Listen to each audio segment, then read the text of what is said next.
मामा घालतायत बॉस सोबत वाद, देणार का नोकरीचा राजीनामा। कलर्स मराठीवरील अशोक मामा या मालिकेत एक रंजक वळण आला आहे। मामा आपल्या बॉस सोबत वाद घालत आहेत, कारण त्यांनी सांगितलं आहे की तुमच्या ओळखीनुसार आम्हाला कामात मदत होईल म्हणून आम्ही तुम्हाला नोकरीवर ठेवलं होतं, पण तुम्ही सरळ सरळ आम्हाला नाही बोलतायत आणि आमच्या सोबत वाद घालतायत। यावर मामानी सडेतोड त्यांना उत्तर दिलं आहे की मी राजीनामा खिशातच घेऊन फिरतोय, तुम्हाला राजीनामा हवा असेल तर मी द्यायला तयार आहे। पण चालवताय तुम्ही आणि mind your language mister Majgaonkar, मी तुमचा बॉस आहे विसरू नका। तुम्हाला कामावर ठेवून घेतलं हीच माझी चूक झाली। मला वाटलं आम्हाला तुमची मदत होईल। नाही, कुठलीही बेकायदेशीर गोष्ट करायला मी तुम्हाला मदत करणार नाही। ठीक आहे, नोकरीवरून काढताय, ठीक आहे, मी राजीनामा खिशात घेऊनच फिरतोय सध्या।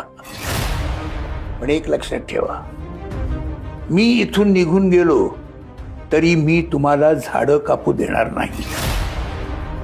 कुठलंही बेकायदेशीर काम मी तर मामांच्या या धाडसाचे काय असेल प्रतिउत्तर हे बघण्यासाठी कलर्स मराठीवरील अशोक मामा ही मालिका नक्की बघा। मालिकेचा अपकमिंग ट्रॅक तुम्हाला कसा वाटतोय कमेंट करून नक्की सांगा आणि अशीच अपडेट बघण्यासाठी तुम्ही आमचं चॅनल डेली चक्कर रिजनल ह्याला लाईक, शेअर आणि सबस्क्राईब करा।